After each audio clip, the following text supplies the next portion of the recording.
33-year-old nurse who treats COVID patients in the Tirunelveli Government Hospital.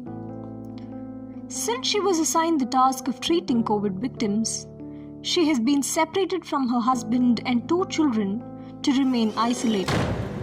She stays in a government hospital with other medical professionals and fears that she will have to move out soon. Medical students in the hostel have complained to the management demanding she be sent out as they fear spread of infection.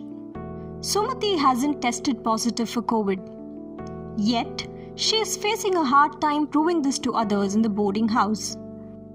So she decided she would keep this a secret to the rest of the world, the fact that she is helping COVID patients survive. In case she lets the cat out of the bag, her own survival is at risk.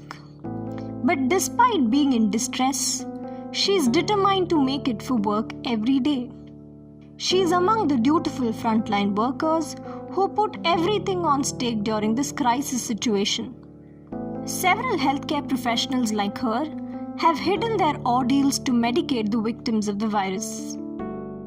Actually ये बहुत मुश्किल होता है, कहना बहुत आसान होता है कि हाँ दूर रह के काम कर लेते हैं और मैनेज कर लेंगे, but it's not possible that ways. जब आप अपने घर वालों से बात करते हैं तो आपको भी डर होता है, क्योंकि दोनों तरफ से कभी भी कुछ भी हो सकता है. आपकी तरफ से भी हो सकता है, उनकी तरफ से भी हो सकता है वो बीमार पड़ जाए और आप उनकी केयर ना कर पाए. वो चीज़ का गिल्ट आप कभी बर्दाश्त नहीं कर. While they compassionately work to fulfill their commitments, they constantly trouble to hear about cases of attacks against healthcare providers. The recent case of deceased Dr. Simon, who was robbed of dignity with stone pelted on his body, is an exemplar to lack of empathy. I have never buried anybody. This is something which I don't know when I will come into terms with. Let alone burying my own friend. But one side I had to have the fear of getting attacked again.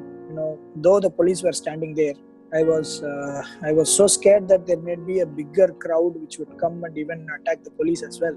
During the first attack, I was wearing a civilian clothes. I was normal, so I easily sneaked through and I ran out. But the second time when I went back, I was the one who was wearing the PPEs and all. So those are white PPEs and I was visible, clearly. So distinctly I was visible apart from the police who were standing there and few of my colleagues there, 1 or 2 hospital staff there. So I would have definitely got an attack if it would have happened, and that fear was there where I had to literally hold my life on one hand.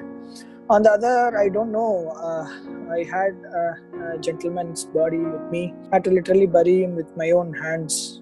I wish this never happens to anybody, let alone a doctor. It shouldn't happen to anybody at all.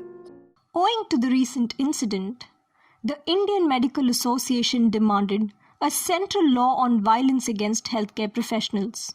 They also announced that they would observe April 23rd as Black Day in protest.